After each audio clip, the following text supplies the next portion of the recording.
बिस्मिल्लाहिर्रहमानिर्रहीम। I am Maimuna Karim, lecturer university of education Lahore. आज हम ग्राफ थ्योरी में rooted tree, properties of rooted tree और ट्री अनाटॉमी के बारे में डिस्कस करेंगे। इससे पहले मैं आपको ट्री और फॉरेस्ट के बारे में बता चुकी हूँ और उनकी एग्जांपल्स भी डिस्कस कर चुके हैं। दोबारा ट्री के डेफिनेशन को दोबारा रिकॉल कर लेते हैं कि ट्री एक कनेक्टेड ग्राफ होता है which has no cycle. A connected graph having no cycle is called a tree.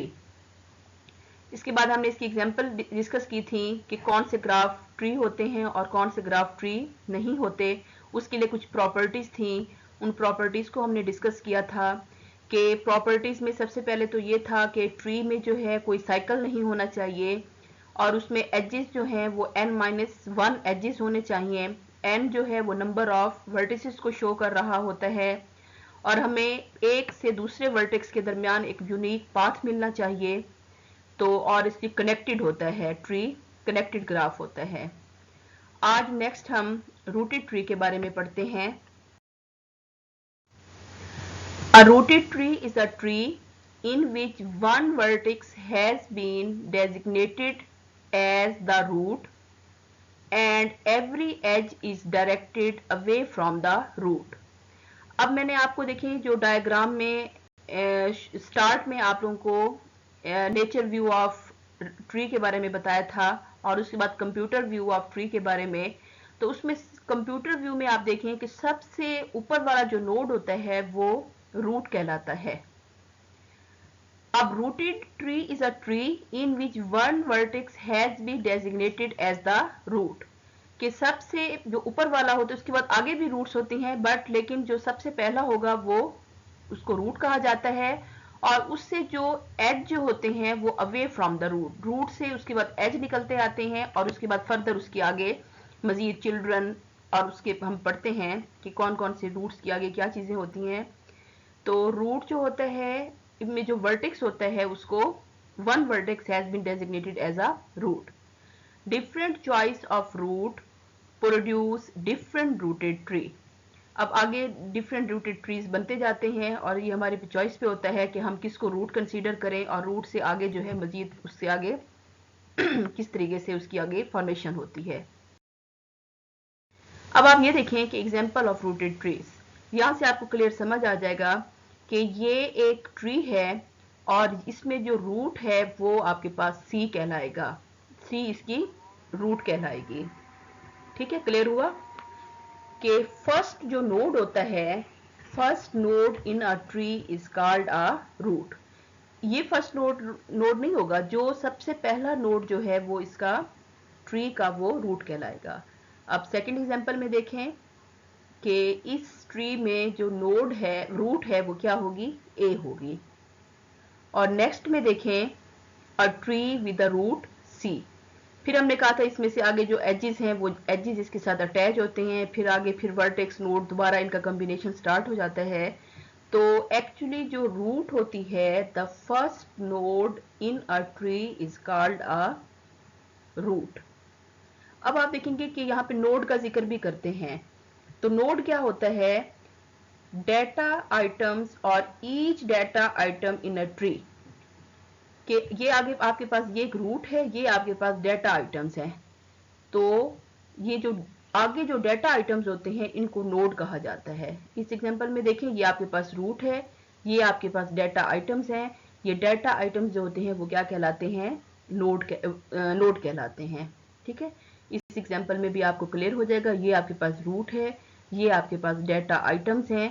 कौन कौन से हैं, ए, ई, बी, डी, एफ, जी, ये इसके नोड्स कहलाते हैं। अब आप ये देखें कि कुछ ट्री की टर्मिनोलॉजीज हैं वो हम डिस्कस करते हैं। सबसे पहले है if V is the vertex in a rooted tree other than the root, कि रूट के अलावा एक वर्टेक्स वी ले लें उस रूटेड ट्री में। The parent of V is the unique vertex, U such that there is the directed edge from U to V।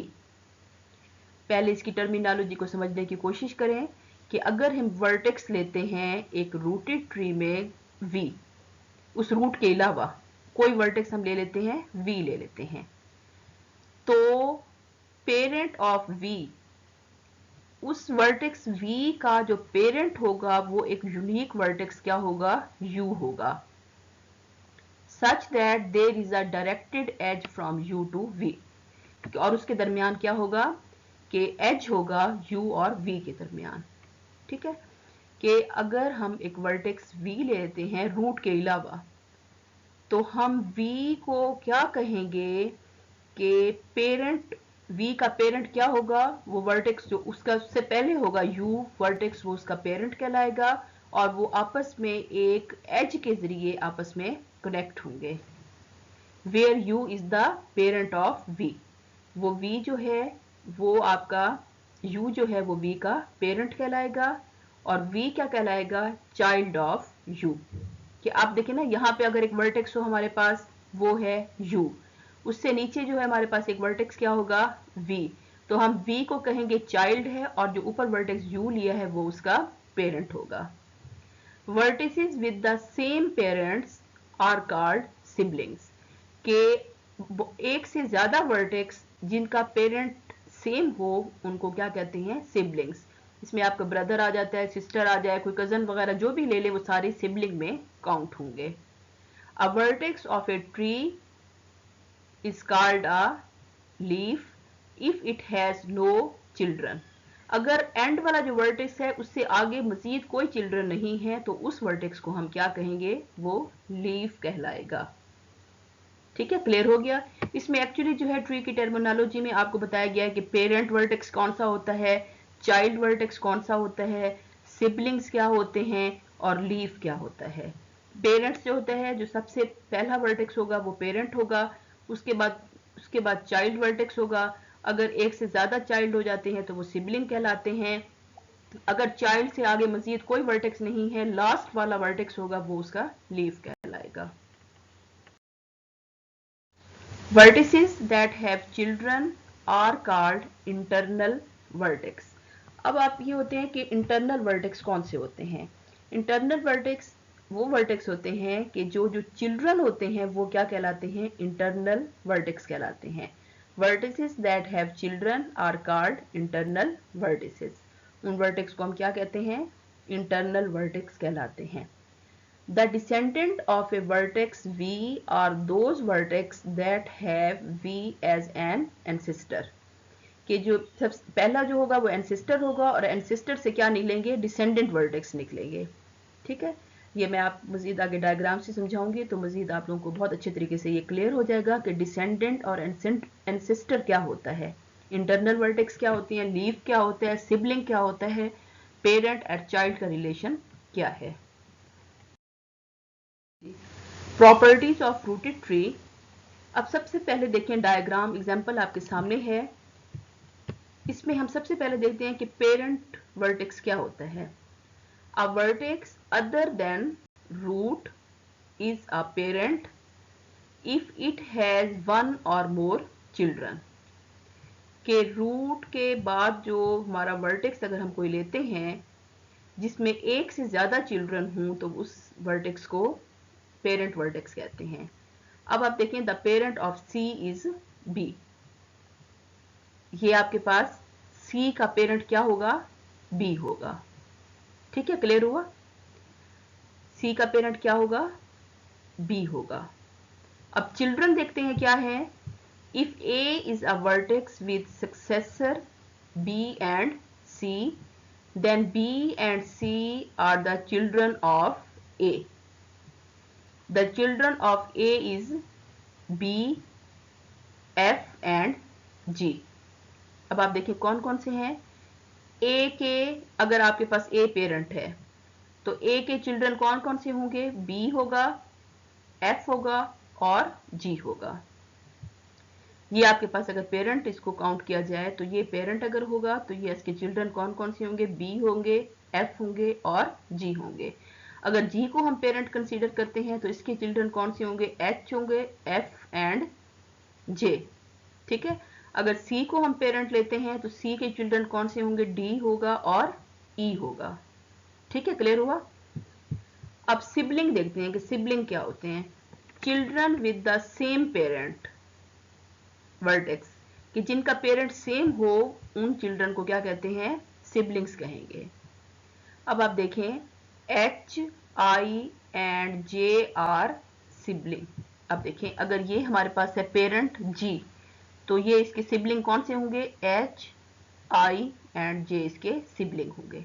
दूसरे अल्फाज में जो चिल्ड्रन होते हैं, अब चिल्ड्रन एक होता है तो आप एक से ज्यादा अगर वर्टेक्स आ जाएं तो वो सिबलिंग्स में आ जाएंगे। अगर पेरेंट जी है तो सिबलिंग्स क्या होंगे, एच आई और जे हो जाएंगे। ठीक है, अब नेक्स्ट है level. The length of unique path from the root to a vertex, के length of unique path from the root to a vertex, के रूट से वर्टेक्स तक जो हमें पाथ मिल रहा है उसकी जो लेंथ होगी वो लेवल कहलाएगी। ठीक है, लेवल को दोबारा देखें कि हमें यूनिक पाथ रूट से वर्टेक्स के दरमियान जो मिल रहा है वो length of unique path from root to vertex is called a level. अब आप डायग्राम में देखें कि ये हमारे पास क्या है, लेवल इसका 0 है। ठीक है, हाँ जी। अब आप इसको देखेंगे तो हमारे पास क्या होगा, वर्टेक्स ए का लेवल क्या होगा, हमारे पास 0 होगा। अब आप वर्टेक्स डी ले लें, डी और ई का लेवल क्या है, 3 है। क्यों लेवल 3 है, आपने कितने इसमें से पाथ आ पाएंगे, ए 1 2 एंड 3। ठीक है, क्यों हमने कहा था यूनिक पाथ, जो हमारा पाथ मिल रहा है रूट से उस वर्टेक्स तक, उसकी जो लेंथ होगी वो लेवल कहलाएगी। ये है हमारे पास रूट। हम इस वर्टेक्स की का लेवल मालूम करना चाहते हैं तो पाथ नंबर ऑफ एजेस कितने हैं, 1 2 एंड 3, तो ई का लेवल क्या होगा, 3 होगा। अब डी का लेवल देखते हैं, डी का लेवल कहां से चेक करेंगे, दोबारा हम उस रूट पे चले जाएंगे, उस रूट से इस वर्टेक्स तक जितने एजेस हमने क्रॉस किए हैं वो लेवल कहलाएगा। तो देखें 1 2 एंड 3, तो डी का लेवल क्या होगा, 3 होगा। इसी तरीके से सेम बाकी वर्टेक्स का भी हम मालूम कर सकते हैं, लेकिन हमको जाना वापस जो है उस रूट पे जाना पड़ेगा। उस रूट से हमने के का मालूम करना है तो नंबर ऑफ एजेस काउंट कर लेंगे, एम का कर सकते हैं, डिफरेंट वर्टेक्स का हम लेवल मालूम कर सकते हैं। ठीक है, क्लियर हुआ। नेक्स्ट आपके पास आ जाता है कि हाइट क्या होगी। जो मैक्सिमम लेवल जो होता है, सब वर्टेक्स का जो है लेवल मालूम करेंगे, जो सबसे मैक्सिमम लेवल होगा वो उसका हाइट कहलाएगी। अब height of this tree is 3, तो वो हम टोटल पूरे ट्री की हाइट कहेंगे। हर वर्टेक्स का लेवल कर लेंगे, जिस तरह इसका हमने किया है कि ए का लेवल जो है वो 0 है, फिर बी का करेंगे, सी का करेंगे, डी का करेंगे, ई का करेंगे, तमाम वर्टेक्स का लेवल मालूम करेंगे। फिर हम देखेंगे कि जिसका लेवल जो है वो सबसे ज्यादा वर्टेक्स का लेवल मैक्सिमम है वो पूरे उस ट्री की हाइट कहलाएगी।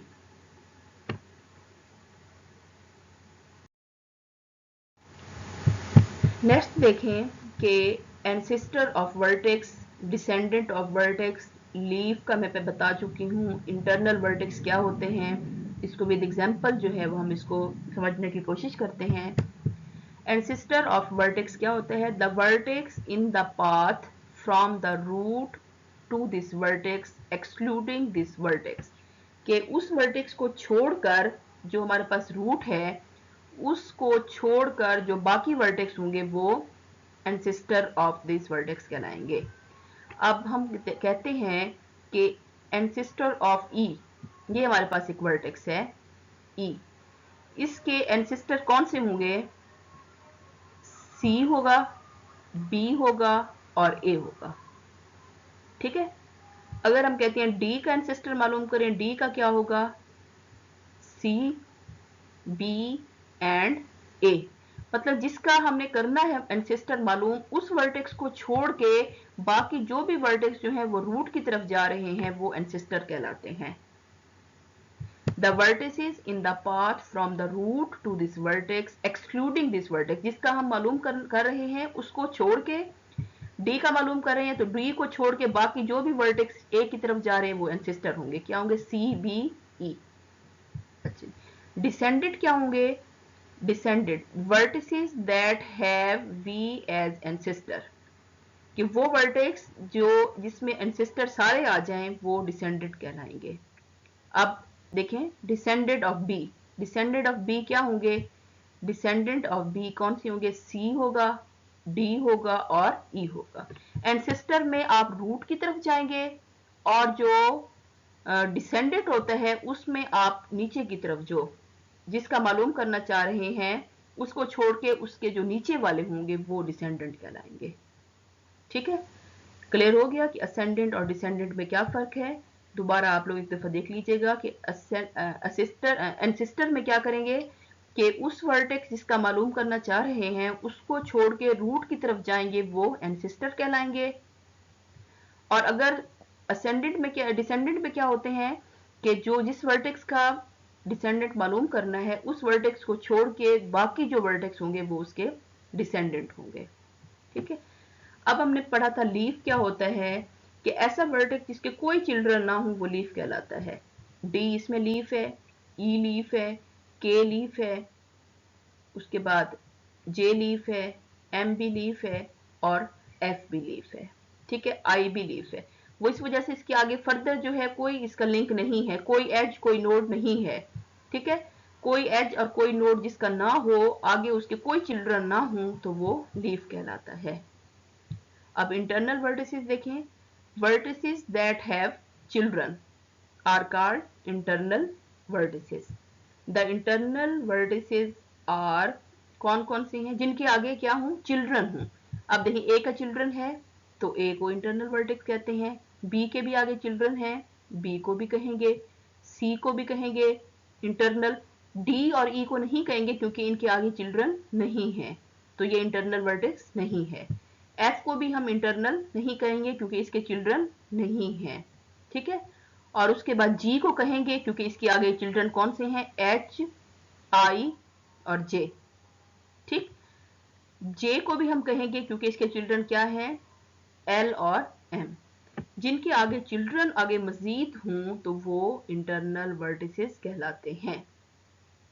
ठीक है, क्लियर हुआ कि एंसेस्टर ऑफ वर्टेक्स क्या होता है, डिसेंडेंट ऑफ वर्टेक्स क्या होता है, leaf, and what is internal vertices. Sub tree, a subgraph of the tree consisting of root and its descendant and all edges incident to these descendants is called a subtree। ये आपके पास graph tree का ये सब graph है कि ऐसा graph जिसमें root भी हो, डिसेंडेंट भी हों, एजेस भी हों और वो सारे एजेस जो हैं वो इंसिडेंट होने चाहिए तो वो क्या होगा? सब ट्री कहलाएगा। हाँ जी, ट्री की एनाटॉमी में देखें कि ये आपके पास एक ग्राफ है ट्री। अब आप ये देखिए इसमें सारी चीज़ें आपके सामने क्लियर है। मैंने कहा था लेवल ज़ीरो लेवल कौन सा होता है? अभी आपने पढ़ा है कि जो सबसे पहला होगा जो रूट होगा उसका लेवल क्या होगा? 0 होगा, इसको रूट भी कहते हैं। इसका लेवल 1 होगा। ठीक है, इसका लेवल क्या है? 2 है। लेवल 1 क्यों है? क्योंकि एक एज है, एक एज के जरिए ये दो वर्टेक्स कनेक्ट हैं तो एक इसका लेवल होगा। इसका लेवल 2 क्यों है? क्योंकि रूट और इस वर्टेक्स के दरमियान दो एज हैं, लेवल इसका 2 हो जाएगा। इसका लेवल क्या है? 3 है क्योंकि देखें 1 2 एंड 3। ठीक है, अब आप ये देखें कुछ इसमें चिल्ड्रन के बारे में बताया गया है, पेरेंट्स के बारे में बताया गया है। अच्छा, ये आपके पास अगर कहा जाए x है तो x को हम पेरेंट कहेंगे और इसके दो चिल्ड्रन हैं, वो कौन कौन से हैं? y and z। y और z इसके दो चिल्ड्रन हैं। ठीक है, अब ये चिल्ड्रन x है, ये चिल्ड्रन ऑफ x, ये भी x का चिल्ड्रन है, ये भी x का चिल्ड्रन है और ये सारा ये खुद क्या बन जाएगा? एक सब ट्री बन जाएगा। ठीक है, अब इसमें इंटरनल लोड के बारे में बताया गया है कि ये इंटरनल लोड है। ठीक है, ये आपके पास लीफ है। लीफ का मैंने कहा था जिसके आगे कोई फर्दर कोई और चिल्ड्रन ना हो, कोई इसके आगे चिल्ड्रन नहीं है, तो ये क्या होगा, लीफ होगा। एक और एग्जांपल है, ये आपको बताया गया इसका रूट क्या है, इसकी ए है। येलो जो है इस कलर के साथ इसको डिनोट किया गया है, ये इसका रूट है। अब इसमें बताया गया कि लीव्स कौन सी हैं, जो येलो कलर में है वो लीव्स हैं क्योंकि इनके आगे कोई चिल्ड्रन नहीं है। लीव कौन सा है, CIJKLM, ये लीव्स होंगे। लीव्स को आप आसानी से इस एग्जांपल से समझ सकते हैं क्योंकि लीव्स जो होते हैं उनके आगे कोई चिल्ड्रन नहीं होते, या जो जिनकी डिग्री क्या होती है, 1 होती है। अब इस वर्टेक्स की डिग्री देखें 1 है क्योंकि एक एज इसके साथ इंसिडेंट है। लीव में वर्टेक्स की डिग्री 1 होती है। अब बताया गया है कि सिबलिंग्स क्या होते हैं। ये आपके पास पेरेंट होगा, पेरेंट्स के सिबलिंग कौन कौन से हैं, BCD। डी अगर पेरेंट हो तो इसके सिबलिंग क्या होंगे, FGH। ई अगर पेरेंट है तो ई के सिबलिंग क्या होंगे, I और J। ठीक है, अगर H पेरेंट है तो H के सिबलिंग क्या होंगे, L और M। इंटरनल वर्टेक्स कौन से होते हैं, इंटरनल वर्टेक्स का हमने अभी पीछे एग्जांपल में देख के आए हैं कि आपके पास ये A इंटरनल वर्टेक्स है, B इंटरनल वर्टेक्स है, C इंटरनल वर्टेक्स है, D जिसकी डिग्री 2 या 2 से ज्यादा होनी चाहिए। ठीक है, तो आपके पास D जो है वो इंटरनल वर्टेक्स है, F इंटरनल वर्टेक्स है, H आपके पास इंटरनल वर्टेक्स है। ठीक है, तो ये आपके पास क्या हो जाएंगे, इंटरनल वर्टेक्स होंगे। एंसेस्टर देखें, एंसेस्टर में हमने कहा था कि आपके पास क्या होगा कि इसमें हम रूट से नीचे की तरफ जाएंगे, तो ये आपके पास एंसेस्टर होंगे। ठीक है, आप इसी तरीके से बाकी में भी देख सकते हैं, बाकी जो ग्राफ है उसमें देखें एंसेस्टर कौन कौन से हैं। डिसेंडेंट कौन कौन से होते हैं, डिसेंडेंट में आप देखें कि आपके पास F डिसेंडेंट है, K है, G है, H है, L है और M है। आप कहते हैं कि D के डिसेंडेंट कौन से होंगे, तो D के डिसेंडेंट होंगे F, G, H, L, M, K। ठीक है, डिसेंडेंट में आप नीचे वाले जो हैं वो उस वर्टेक्स को छोड़ के उससे नीचे वाले काउंट करते हैं, और अगर कहा जाए कि एंसेस्टर क्या होता है तो आप नीचे से स्टार्ट करेंगे लेकिन उस वर्टेक्स को छोड़ के ऊपर रूट की तरफ जाएंगे, वो आपके पास एंसेस्टर होगा। हाँ जी, अब आपके पास है कि सब ट्री कौन से हैं। ये आपके पास बी अगर वर्टेक्स है तो ये आपके पास बी का सब ट्री होगा, सब ट्री बी पे बना हुआ है। और ये सब ट्री देखें किस पे बना हुआ है, डी आपके पास अगर रूट है तो डी पे ये सब ट्री बना हुआ है, तो ये subtree at D and this is subtree at B. अब ये आपके पास एक छोटा सा टास्क है, ये आपके पास एक ग्राफ बना हुआ है आपके, और मजीद आपको मैंने ये सारी चीज़ें आपको ये बता दी हैं कि कौन सा वर्टेक्स इसमें रूट है, इंटरनल वर्टेक्स को कौन सा है, लीव्स आपने बताने हैं, चिल्ड्रन इसके कितने हैं, पेरेंट्स कौन सा है, सिबलिंग्स हैं, ancestor of M, descendant of M. तो ये सारे के सारे आपने इस ग्राफ में से ये कैलकुलेट करनी है। ठीक है, और मजीद आपने इसके चाहें तो आंसर भी साथ लिखे हुए हैं, लेकिन आपने खुद से कोशिश करनी है और यहाँ से आपने मैथ नहीं। Thank you very much.